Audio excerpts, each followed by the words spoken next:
I'm a really big fan of, especially early on, and you asked about MVPs, is that you are just very close to each of your customers and you talk to them often. It's that concierge MVP that you put the white glove service on, because those are those qualitative things that you may not be able to get from a survey. That is what you want to do when you're first starting, is to get really close to the beat of the customer.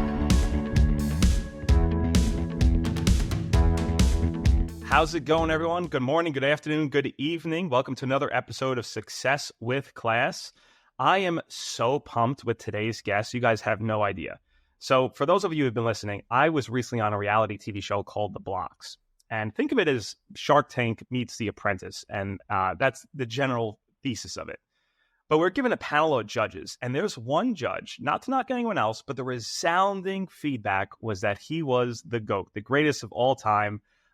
He was such a persona, so vested in what he was doing. And I think it really speaks to his outstanding communication skills. To a level I honestly have never seen before.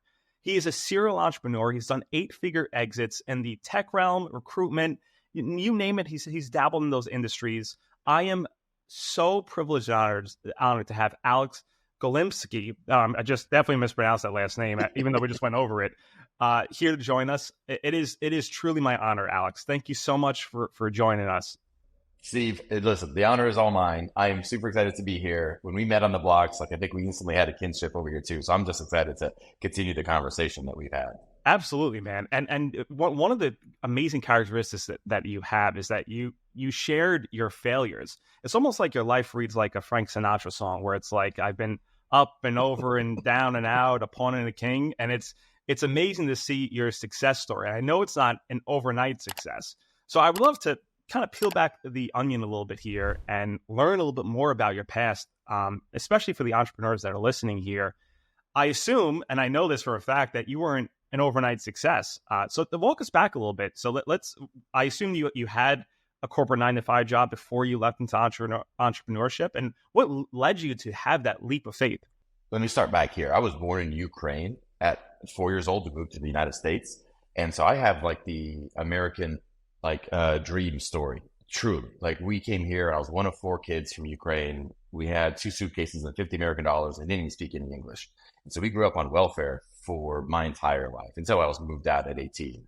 And I did do corporate. I did project management and IT stuff for a good while. But at 28, I started doing my own consulting because I started trying to, it occurred to me that I'm going to be capped with a ceiling.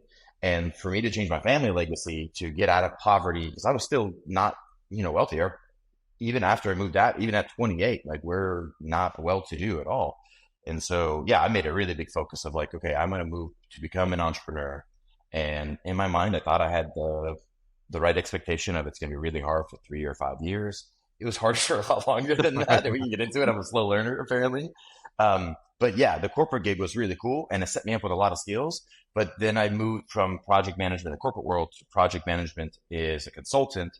Before long, I wanted to really move up and build something that actually had some eternal value and longevity for it too. So I started the startups.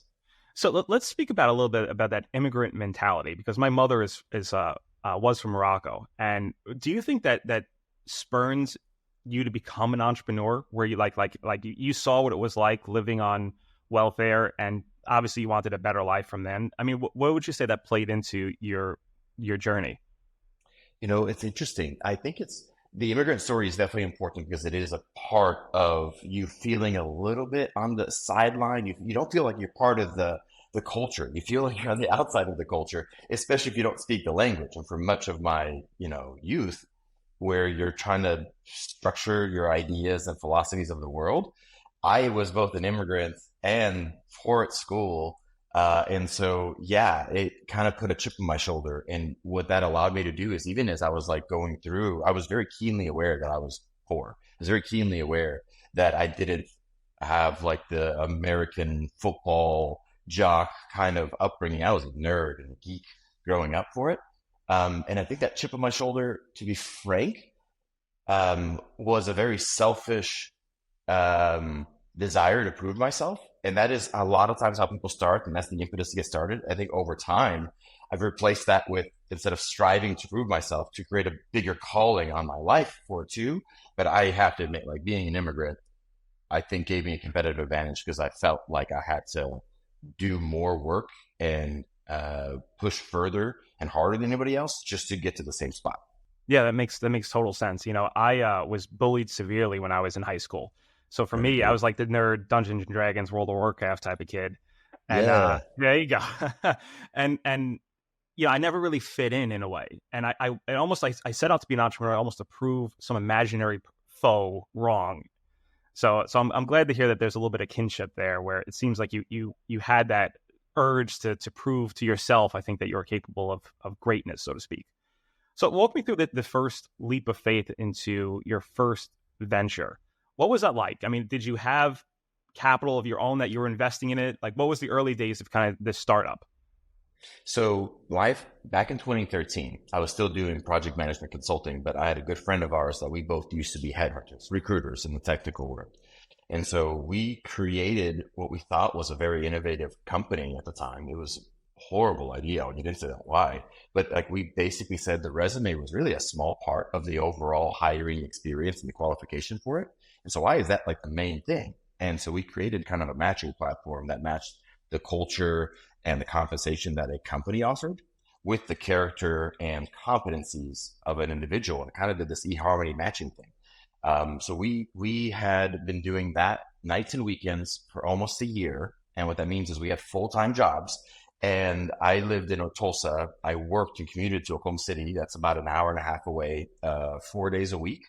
And then on the weekends is when we leaned in and started working on this. And over the course of a year, this is our first time running at it. So obviously we're much faster now, but we built our first MVP. It was an Excel spreadsheet. Actually, we didn't build a custom software. We built an MVP in an Excel spreadsheet, a minimal viable product to test out. And then we jumped too early. We jumped when we got our first customer. And that was, for us, an indication that, oh shit, we're on the right track. Like, let's go. And it wasn't. It was not that at all. And also, so I had invested, I had invested $45,000 of my own money, which was just from like real estate ventures that I've been slowly building up. Like every time we moved out of a house, we kept that house and rented it out. We blew through that for salaries for the dumbest reasons, within the first couple of months. And we were in struggle mode for the next like year and change. Wow. So let's kind of double down on the methodology of a lean startup here. So you had $45,000 that you said you wasted away, so to speak, or had false assumptions. What can an entrepreneur do to kind of beta test a product, even if they have a client who's willing to pay them money, based on the lesson you learned there, that like, hey, just because we have one client doesn't mean this is going to be a smashing success here. So what kind of elements would you now impose based on the lessons learned there? I think it depends on what you're tracking as a metric. And we were naive. And so we tracked what the lean startup methodology would call vanity metrics, things that don't actually matter, but can make you feel really good doing it, like website views, right? Heck, even customers in our case I'll explain why. Customers was a vanity metric for us because we were able to get some customers on, but we bled them out. And we use the customer onboarding numbers of like, hey, we're increasing, we're adding people, we're doing sales for it, almost to like blind us towards the bigger problem, which is that we had a leaky bucket. And so to answer your question directly, if like the way we do it now is we hone in on what is the most key piece of feedback or metric that is indicative of a client getting really good value for it. Right. And that may be repeat usage. That may be referrals. That may be surveys. That could be a couple other things. But the more closely associated to the kernel of value of your product or service that you're giving, you want to have a metric there. And so your audience has a lot of service-based businesses, right? There's a net promoter score, which is a pretty good way to do that. That has a lot of like science that says that you're not getting 8s, 9s, and 10s if people aren't actually referring you. And so that could be a good one. But to be frank, I'm a really big fan of, especially early on, and you asked about MVPs, is that you are just very close to each of your customers and you talk to them often. You ask them what over sucks. deliver. And yes, exactly. It's that concierge MVP that you put the white glove service on, because those are those qualitative things that you may not be able to get from a survey. right? That is what you want to do when you're first starting, is to get really close to the beat of the customer. So you mentioned that you had this first customer and then it kind of went off the rails a little bit and you're maybe hanging on longer than you should have. What did that look like when this is running? Was it just yourself and I believe your brother at the time running it, or did you have multiple employees who counted on you for some payroll? Like, let's talk about some of the dark days there of this startup. Let's get nitty gritty. Yeah. Well, I'm gonna give you a landscape of some of the dark and some of the overview. So then I'll let you choose to jump into it. So that first company was in 2014. We jumped full time. It was Job Pack. It was that marketplace for hiring. That one spun out and failed again fairly quickly, about a year and change for it. And thankfully, we didn't have employees. It was just me, my brother, co-founder, and then a good friend of mine at the time in Tuna. We were all three co-founders. We were all willing to, hustle and go without salaries. And so thankfully, like, it had a real cost, but it was just localized to just the idiots that were running the company, actually.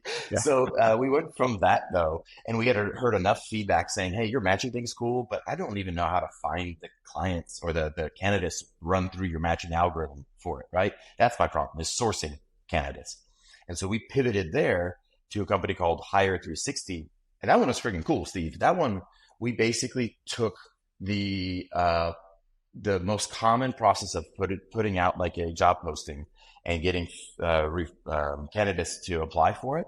That is the bread and butter for it, but it sucks. You're only skimming the people who are actively looking, and a lot of them aren't the great people you want to. So we created an engine that this is our first bit of machine learning and jumping into the AI space that can read job descriptions that people will just post, create kind of this multi-federated search that checks like LinkedIn and Monster and Indeed, finds resumes that match, ranks them, and then even reaches out to them with an email saying, hey, I'm so-and-so hiring manager. I found your resume on this place for it too. So it was actually a really innovative. And this is years ago. This is pre-ChatGPT. You're really ahead of the curve when this was launching.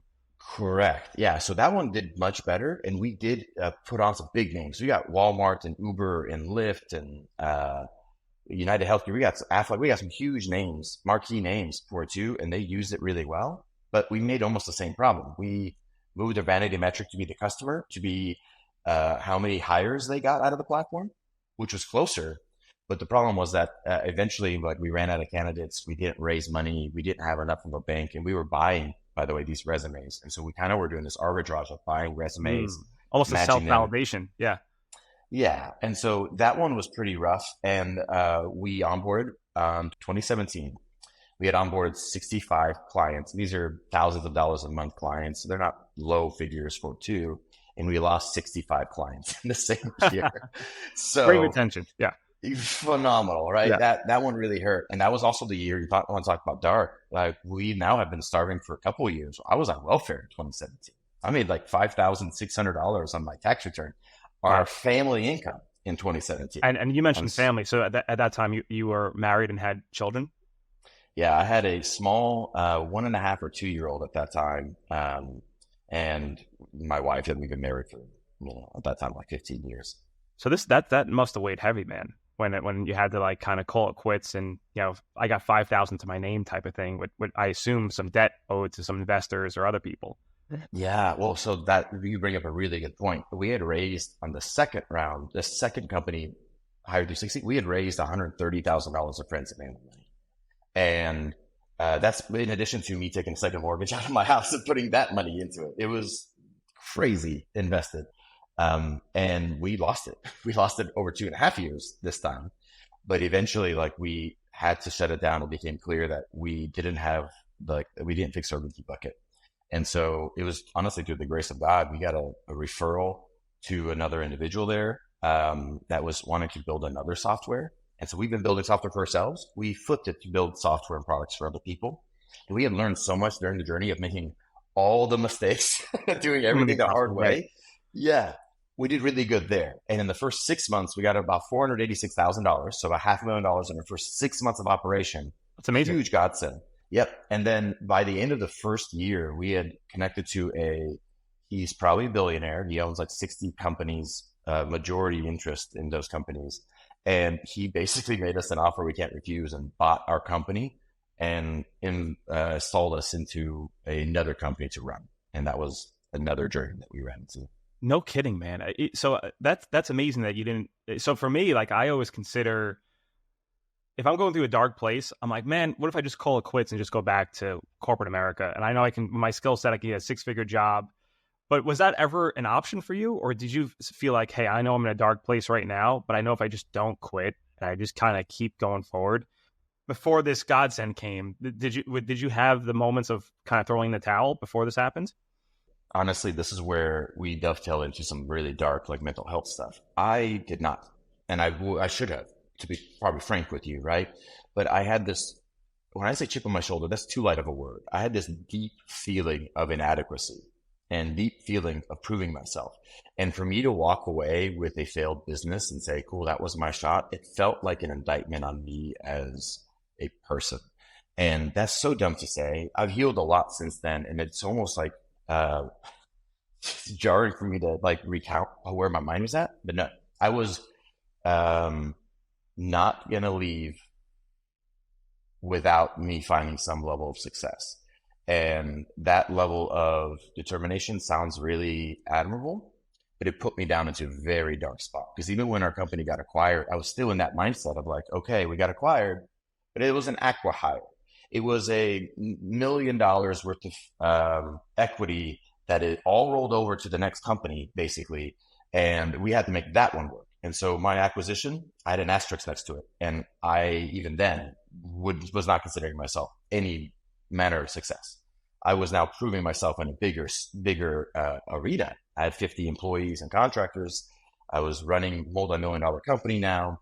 And yet I was struggling and unwilling to let go even then. And it walked me through a really dark spot where I was like waiting to get hit by a bus almost. Wow.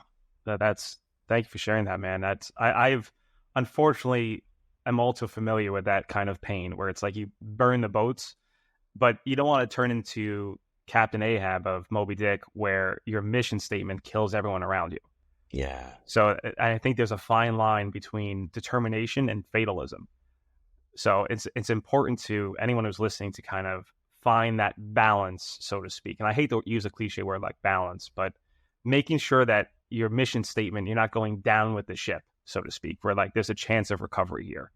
You know, that's such a good point because you kind of have to keep the main thing here. And I had started on this journey espousing that I wanted to change my family legacy. I wanted to get out of poverty. I wanted to, and not just my nuclear family with like my son, daughter, wife.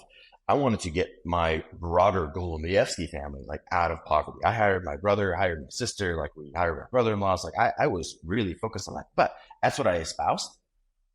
But when it came to a point where like I could make an exit and I was more comfortable and I was making a salary, I still actually felt like a failure. I still felt like I was trying to prove myself. And that caused a lot of harm, both to my personal health, my mental health, my relationship health. So I alienated myself from a lot of people who would have helped. And here's where the lesson is in it, right? I do think that I could have not necessarily done both. I do think the focus on the startup is so key because you have to throw hours at the problem because you just don't know how to solve it. And so you're making it up and making up for it by just throwing crazy amounts of hours. But I also didn't seek actual help. I didn't seek coaches. I didn't seek mentors. I did it myself in a very true way. And it didn't have to be that hard. And I made it that hard. I can double down on what you said there because I had an exit a few months ago and it took me up until last month to get off a depression almost where I had a 6-figure exit, nothing, not life-changing money, but decent enough where I should have been proud of what I did, but I felt like a failure, like I gave up in a way. And it's tough to hear that. And it seems like it's like a first world problem to have. But I was very much like, man, why couldn't I get this to work? We're to the point where I had to exit. And I had to exit because of my mental health. Like it was just too much running it at the time. So, I mean, it can run you ragged. And I love the fact that you said that you were doing it alone and now you've changed your trajectory because I was on an island. I had no one to speak to. And I think a lot of entrepreneurs can feel that way. Which is one of the reasons I think the blocks was a life-changing event. This is the first time I was ever in a room with that many entrepreneurs who just got it, right? So was that how you got out of that Valley was you just started like, hey, I need, even though you got acquired, you were still kind of put in charge of running the business, making sure it was a success with that little asterisk next to your name. Did you start getting mentors? Like, speak to a little bit about how you got out of that rut, I would say. Okay, yeah. There's a meme that I like to share, which is the Dos Equis guy, the most interesting man in the world. Yeah. I don't always drink beer, but when I do, it's Dos Equis. You may have seen it on Facebook. I don't always learn my lesson, but when I do, you can bet it was the hard way. Yeah. I did not learn that lesson until we sold the company that was a turnaround job. Let me dive into that one. So that one, when we got acquired the first time, I became CEO of a 50-person CRM company in a very niche industry for it too. And it was a turnaround opportunity in that it's a 20-year-old company. It's been a software company for a long time, but it was losing like 6 figures a month in revenue or in profit, right? It was in the hole. And when I jumped into that, I had to, there's a lot of things, and I don't know what level of detail to unpack here, but I'll give you the short and sweet version of it. The platform itself was this huge monolithic platform that was old, outdated, and went down all the time. But it had huge customers on it, like $35 million a month's worth of e-commerce running through this platform that I had, right? And so I had to rework and rebuild a lot of the platforms. And that's kind of like in this specific case, it felt like doing work on an aircraft still in the air. And it was, every mistake was like magnified for it too. And I didn't get help, honestly. Over the 2 years' time, we had solved not all the problems, but a decent chunk of the problems, at least the most severe ones. I had a customer who was responsible for 85% of the revenue, who in the first like couple weeks was like, hey, I'm done with this, I'm out, which would have cratered my company that I just took over. And I got them to sign on for a year and then another year, and we solved enough problems. And I had turned over about 80% of the staff. I had removed legacy products for it too, simplified like drastically, shut down whole teams. I had to do a lot there. I was the bad guy, basically, doing all the things I needed to. And really sucky to be in that position. I mentioned it before, but like there were mornings where I cried in the shower until it got cold, which was my indication that I probably need to get up and go to work for it. It was really difficult. And only when, at the end of that 2 years, when I talked to a coach, a executive coach that actually acted more as a counselor for me. I started working with her a couple months before, and eventually I confided in her like how dark my inner dialogue was and how I was like really waiting to get hit by a bus.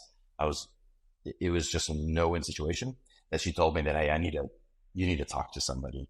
And when I talked to my wife about it, I was like, yeah, I'd never kill myself. I would never do this here. I love you guys too much. And at the time I was doing a lot of drinking, and my wife had the presence of mind and wisdom to say, like, do you think that everybody who kills themselves does it sober? And so that was my jarring awakening. That was the realization of like, okay, I am literally on a path that I'm a suicide risk because I'm not willing to leave here a failure. Everything's still hard. It isn't going well. And I reached out to a few people. My business partner and investor had the grace of mind to say, hey, you're going to kill yourself. Let's just sell the business. And so they sold the business. I went along for the ride and I benefited from it. But honestly, it was a very difficult process even with that. It took me a couple, maybe years, honestly, after that to like really get my head on right. How much support would you say your wife and your kids were at this time? Do you feel like it would have even gotten darker if they weren't around? Yeah. I don't know. I can say this without hyperbole. I'm pretty sure it wouldn't be around without my wife now too, for sure. Like, and that's where the support, the mistake that, again, we're all kind of talking around is that you feel like you're an island, but you let yourself be on an island, right? You continue to, you don't solve the problem because it isn't the most urgent problem. You know, you have other fires to do, but that is one of the most important things you can do, to set up a support system, get coaches, get mentors. You don't have enough time, social capital, or mental health to make all the mistakes yourself. It's absolutely the truth. And I urge anyone who feels like they're doing it alone that you don't have to. There's many support groups that even, it could be men only, it could be business oriented, it could be relationship, whatever it is, you know, don't feel like you need to get the help. Like when it gets that dark, just always be surrounded by that community, and you won't feel like you're ever alone. I think that's super astute, Steve. You want to set up the support structure before you need it. I found that I needed it, and I hadn't kept up with my community, and I didn't have a lot of people to reach out to, and that was doubly, dangerous. For sure. So let's go back to, you mentioned you had to kind of fix the aircraft as you were flying and rebuild it. So being applicable to say service-based entrepreneurs, if they acquire a business that's maybe doing $1 million a year and they're looking to revamp it, or they're building out their team initially, when you kind of had to rebuild here, what character traits did you look for when you were in the hiring process? Because I know your background is very much in recruitment. And how did you reimagine the company culture on that journey so it was very vision focused, so to speak? Walk us through a little bit of those steps. God, I love that question. That is such a good question. So culture is super important to me, but culture has a bad rap of being too nebulous and foo-foo for it too. But here's the truth of it. All organizations are top-down phenomena. They are, whoever the leader at the top is going to effectively set the tone for the culture. But there are things that you can and should do as a leader to be intentionally setting the culture. Because basically my first thing is top-down phenomenon. You will always have a culture in your company. You just may not have one on purpose. And if you don't have one on purpose, then even though it's nebulous, it is one of the big differences between a good company and a great company. There's a book called The Advantage by Patrick Lencioni. And it's a really good short book. Talks about how Fortune 500 companies and small business startups have effectively same access to the same tools and information and knowledge, and somewhat to, you can argue it's harder with employees, and same access to talent. And so the differences between one company and another now isn't going to be them adding more lean processes. It's going to be how they galvanize and tap into the right people and out compete everybody else. And so when you're first building a company, I am a huge fan of, like, your first couple hires are so pivotal, because they're our employees. You'll be telling them, but also they're going to help set the tone for who else you bring in. They're going to be the one you rely on most. And so when you start talking about hiring, you really need to find, especially early, you need to find people with attributes that make sense for your service-based business. And the way I generally do that, let me get concrete, is that you think about in terms of who you want to hire. And I do two things. I first say, what is the most critical thing that they need to be able to do? And I'll get back to that. And then I say, what is the biggest risk that this person has? And between those two things, I'll have a couple of things. Like if it's a service-based consulting business, one of the things maybe is being able to push back on clients and don't just take orders, but be a true consultant. And so you take maybe that as like a key piece of value for it, and you turn that into an interview question, but you don't ask hypotheticals, you ask historicals. And what that means is you don't ask, hey, what would you do if a client was pushing back on an offering for it too, and they want this offering, but you don't think that isn't the right solution for them?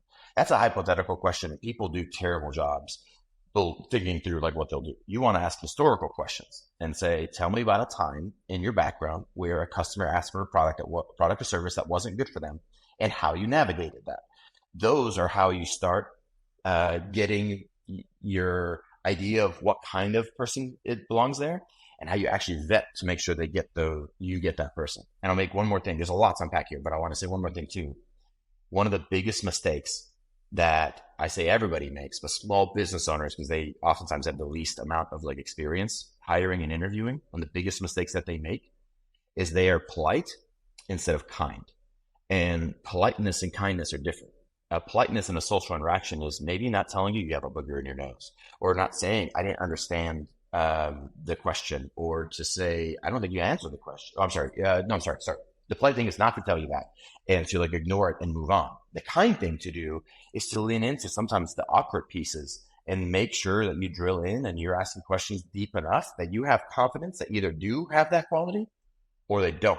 And if you don't drive past levels of awkwardness of saying, hey, I don't think you answered the question the way I wanted to, let me ask it again. Hey, I still don't think you're understanding. Here's an example of what I want.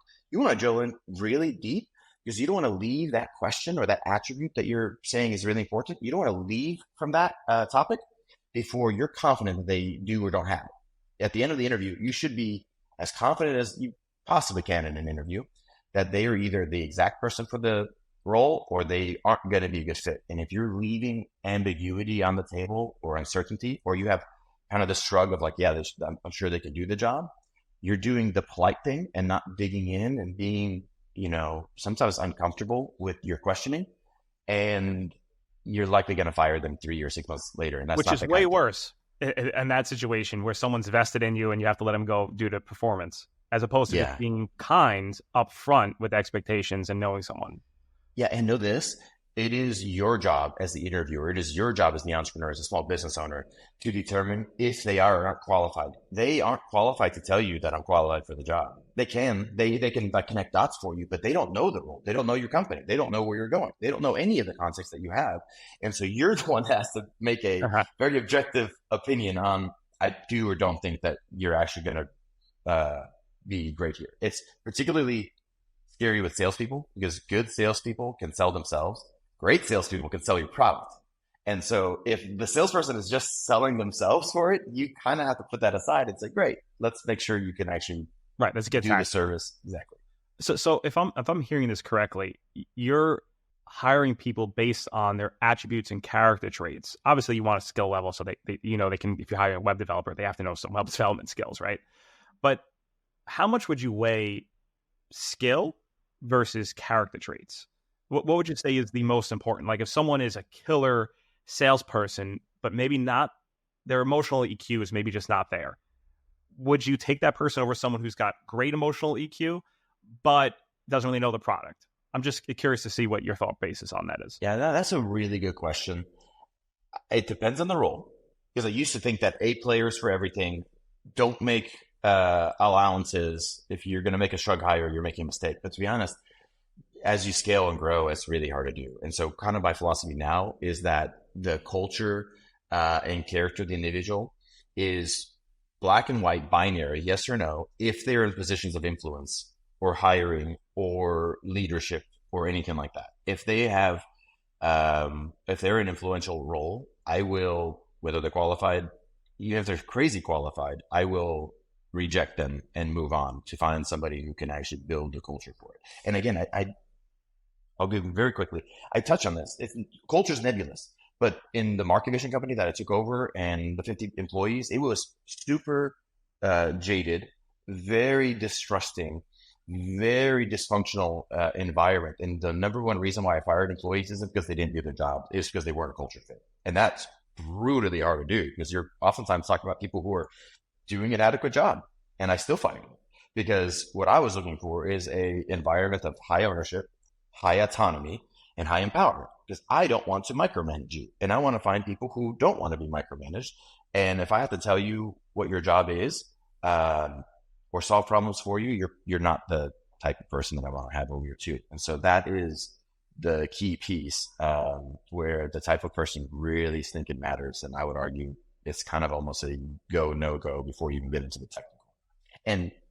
And the interview questions that I mentioned, you can make those technical, and you should make them technical. Tell me about a time where you onboarded a customer and did a full implementation with a small team, for instance, right? Those are potentially technical questions that are worthwhile. Or on the sales side, right? Tell me about a time that you have a very complicated sales cycle, 9-month sales cycle, and how you navigated that.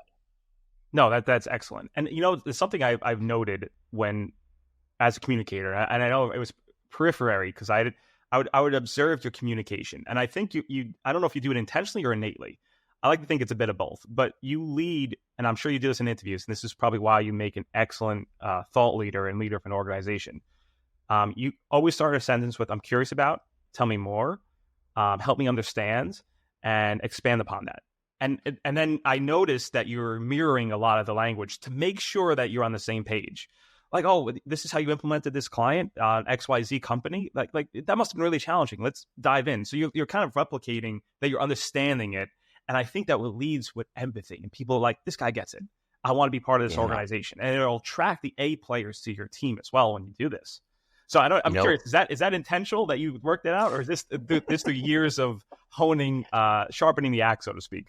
it is both. It has now become much more automatic, but it was a very intentional exercise for me. And what I noticed is that when people were nervous in interviews, they would clam up. I wouldn't get to see the real them. And therefore, I had a harder time judging if they were or were not a good fit. And so, what I started to do is a lot of head nodding, a lot of positive affirmations, a lot of encouragement, and, making them feel very, very comfortable for it to be able to get as natural thought or philosophy, out of them as possible for it too. That's fantastic. And kind of following this thread along, if you place a hire, 6 months goes by, and maybe, or even earlier, maybe it's 90 days, and you notice that they're not quite the fit that you thought they would be. Do you advocate for coaching, or is it more of like, hey, I'm going to give you a 2 weeks kind of turn this around, and then unfortunately we have to part ways? Like, what is your strategy for kind of removing the B players, a B minus, if you will? I have a very provocative strategy there, and that is lean into the discomfort, have crazy amounts of feedback. And this comes from a hard lesson. In the second company that we failed, Hire 360, that we raised friends and family money for, all three co-founders went from first failure to second failure, and we were working. That one failed, and we moved to a third company, and that started doing well. But the trouble was, one of my co-founders was not doing well. And I'll give you the short and sweet. He was a good friend of mine, friend for like 10 years, best friend. And yet I cowered it out. I was a bad leader. I spared conversations. And when I did have a conversation on feedback, I blunted my words and beat around the bush. And it came to a point where I had a mutiny. We involved a fourth co-founder, early employee made co-founder, I would say. He was a first hire and was awesome. We made a co-founder. And the other two co-founders mutinied. I was CEO. And so I got the whole, hey, it's either this, your buddy, or we go. Oh, wow. Talk about a rock and a hard place, man. It was awful. And I sat down to have a very frank conversation with my good friend, but I handled it poorly. I panicked halfway through. I said stuff I should not have said, and I ruined our friendship. And at the end of it, he left the company, and I don't talk to him. And that really hurts. And so loop back around on the employee side, I feel like that was one of the biggest indictments of my leadership. And my philosophy now is that you should never fire somebody and then be surprised. If they are surprised of getting fired, you have failed as a leader. You have to, on the very, very beginning, on the onboarding an employee, drown them with feedback, tell them what they're doing right, tell them what they're doing wrong. And if they aren't developing for it, you have to come on side and tell them. And you need to explain to them where they're falling short. And here's the deal. I'll give you the tip. You can do this without being an a-hole. You can do this without being adversarial. You can do this by being a partner with them, by kind of almost metaphorically coming alongside, putting your hand on their shoulders and saying, hey, I believe in you. I hired you for a reason. I see these aspects of you that I really want to coach out, but you're struggling here and here and here, and it's lowering your effectiveness in the role. And I don't want to fire you. So let's figure out what needs to work. And you are very clear that firing is on the table, but you also make it very clear that that is way down there. We are going to work together, and we're going to make sure that you're 100% delivering, and that you're happy in the role, and that I'm happy with you in the role, and that you have autonomy. That's amazing, man. And out of curiosity, if out of the percentage of when you have those type of feedback conversations, what percentage of people turn it around, and what percentage, unfortunately, don't make it? Have you noticed any data points there that you can share, or is it kind of nebulous where it's like it depends on the person and what the job role is? It is definitely in case by case. I've learned to kind of almost have this rubric in my mind that if I feel like somebody has a 70% chance of turning it around, then yeah, of course, I'll give them the shot to give lots of coaching and lean into that. There's two things you have to be aware of. I guess whether or not they can turn it around in your belief as like a leader, can they get to the skills that I need them to? And the second question is, can I get them there in the time that I need them to be without taking a ton away from me? And there's almost this thing where even if you could get the employee to improve, if it takes 9 months to do it, you have to probably fire them for that, right? Depends on the employee, case by case. But yes, what I did find though is, to answer another question here, is regardless of whether the employee did or did not turn it around, it solved the problem. There was a point where I had another guy that I hired at this the turnaround company, Market Vision, and he was doing poorly. I loved him as a person. This is a guy I would have beers with and loved him. His name was also Alex. And long story short is that he was struggling as a leader, and I was having these coaching conversations saying, hey, you're good here and here and here, and I'm very impressed, but you're losing your people. You're losing your customer success team. And if you lose them, I can't replace a whole team. I have to replace you. And so I was working so much with him that, and he wasn't improving. It was still rough. But there was a point where it was in the middle of an all company meeting that we do every month. I'd show him our numbers and I'm very transparent with it. And I called on him and he looked bewildered or scared. Later on that week was the week that I ended up letting it go. And he said, Alex, I was so scared that when you called on me that you were going to like publicly fire me. And he's like, honestly, you waited too long. This is a relief to have this conversation because I know I'm not doing really well. And as much as I was trying to, like, I'm not a fit here. It was almost a mercy kill for him because I was drowning him with so much feedback that even he knew. He was like, I'm not correct. So what kind of KPIs have you integrated into your company that maybe aren't like, let's speak about a little bit of innovative accounting from a lean startup side here, where it's not just dollars and cents and like lead conversions. Because if you're a salesperson, it's very easy to track how you're doing. I mean, it's like pretty much like how many appointments you had, what's your conversions, what's your follow-ups. I'm tracking your client feedback. But what's some of the more, if you have a more nuanced role, maybe that's operation focused or maybe a development, what kind of KPIs on a high level, not getting too tactical where it won't apply to a broader business sense, that you've found success in with implementing on your teams? I am a big fan of like looking for KPIs that solve bottlenecks. And so every company is going to have different bottlenecks. Some of it's going to be on the bringing on customers and those innovation accountings of like your views versus click-through rates versus lifetime customer value. You have all those acronyms that go into that. And you can look those online. The ones that I'm most focused on oftentimes is you have an equal problem scaling a company because you don't have the time to devote to it or your team doesn't.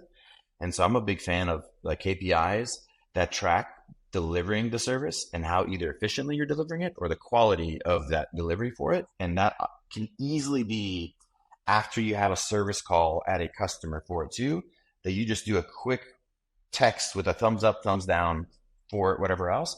And those metrics, and maybe I'm more sensitive because we have leaky buckets and we failed a couple of businesses because we did it. We brought on a lot of customers. Yeah. Yeah, very top of mind. Yeah. Now I'm way more clear around like anytime I do a service, I immediately follow up with them and I try to have some really meaningful piece of a KPI or metric that says the customer is exuberantly happy or the customer is satisfied but okay. And those are areas of concern because I want to create raving fans. That is the way you really scale a business, where people start pulling your product instead of you pushing your product.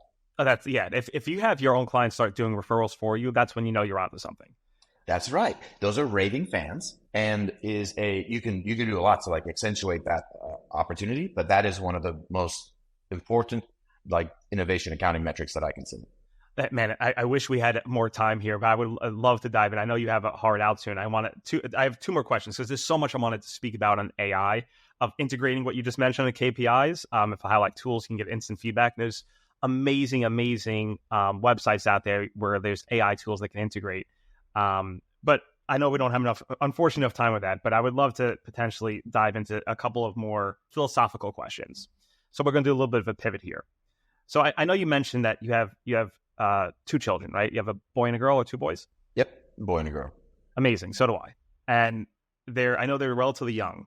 What would you say you want them to be most proud of their father when they turn 18 and are legal adults, on who you are as a person? And I'm not going to lead with like some answers here. I want to really know how you feel about it. So I call it my Walter White moment where Breaking Bad, right? I love it. There was a scene that really spoke to me, which is when at the very, very end of the season, I'm spoiling some stuff, but if you haven't watched it by now, it's been out a long time. You're good. Yeah. Yeah. At the very, very end of the season, he's talking to his wife again, and he said, I did it for, she goes, I know, the family. You did it for the family. Right. And he goes, no, I did it for me. And that was the first time, I get shivers every time I think about it. That was the first time he admitted to himself that it was because of his reason for it too. That characterized my first decade in entrepreneurship. My kid is 9. I have another 9 years with him until he's 18 now too. And I missed some very precious years for that. And he saw me working really, really hard, but I saw my dad working really, really hard. And I interpreted wrong lessons out of that, that your worth is tied to your work. And it isn't. What I want my kids to know about me and be proud of me at 18 is that I am, with balance, I do think that's has to be part of it, with balance, pursuing my actual passions, but I'm in no point seeking identity or validation from those, because I have my identity and validation in things that are much more removable than a startup or than a company or than a sales figure for it too. And so they can grow up seeing ideally a father who has passions, but knows what's truly important and lives it. So would you say family first, business second? And some people say business first. I've heard that before. Yeah. I mean, I can see why people say that. How about this? I believed always family first and business second, but I didn't act like that. My actions betrayed me. And so that is exactly right. I want my actions now to be aligned with my actual beliefs. You know, it's funny you mentioned Walter White, because there is a scene also on that show where he has to get a collection of meth to do a drug deal. Mm-hmm. And his wife is in labor at the time. And he's like putting all the meth in like a bag to get ready. And he gets a text message saying, your wife is giving birth. And he takes a second, pauses, and then he just continues putting the meth back in the bag and does the deal, and misses his daughter's delivery. So obviously that's an extreme example of business dedication, but it's easier to get caught up in the rotations of business and miss out and not realize how important that family time is. So it's the little things though. It's the dinner that you miss or the meeting you prioritize over games, the thing your kids at. It's those little things that add up to be where your priorities are. And it's being that presence. I remember, my father would attend our baseball games, and he'd be there physically, but his mind was not there. He'd be on the phone speaking about a construction deal or whatever it is. And I still remember that as a 10-year-old boy, and my brother does too, of that absence of mind. And we go out of our way now as dads to make sure that that's not the same experience. So I love that. Yeah. So I'll end this with a question I ask every single guest on this show. If you could rewind the clock back to a younger Alex, someone who's maybe in their early or mid 20s, who maybe is still going through that, fighting the demons that are internal that only you can see, what advice would you give that young man? And what advice can you give to the broader audience who maybe is going through a period of time that isn't quite right, or doesn't they feel like they're not on the right path? I'm going to retouch on that. There's something I learned a long time ago that I didn't live, but I wish I did. When that is, be careful where you seek your validation, because you give that object, item, wherever, equal power to invalidate you. And what that means is, no matter like, we all seek validation and identity from different things, but where we put stock in that gives power over us. And even the best things, like a company, like a church, like your wife, like your family, even, right? You can get validation on that, but they're all human and they're all going to make mistakes. And that means that you're almost going to be on this roller coaster alongside with it. And so what I wish I had done is to recognize that there is something much more important. And if the family's important, I am very fortunate. I've been married for 18 years this year, 19 years here in a little bit. It's crazy, but I'm very fortunate to have my marriage intact. And that has more to do with my wife than me. And I would tell people that, of like, even if you're hustling, even if you're putting stuff in, don't neglect the most important things, the relationships in your life, the people in your life, your family, your church, for it too. That is the support that you're going to need to go far with a venture. That's fantastic, man. I really, really appreciate that sage advice. And I know that there's some deep value there. Alex, I cannot thank you enough for your time. This has been fantastic, getting to know you a little bit more. And I think people need to, everyone needs a little bit of Alex in their life. I'm sure you're getting a lot of attention is trying to draw you in on your time. So I cannot thank you enough for giving me an hour of your time here. You are awesome. You asked a great question. Love this interview. Your readers and listeners are lucky to have you to like really dig into some of these harder, hairier things. Good work. Thank you, man. And if someone wants to find out more about you, either know about the next tech venture you're launching, or maybe it's the next time you're going to be on the blocks. Who knows? Where can they find out more about you, or I'll follow along on your journey? Yeah, I'm on Facebook, LinkedIn, and X, probably most actively.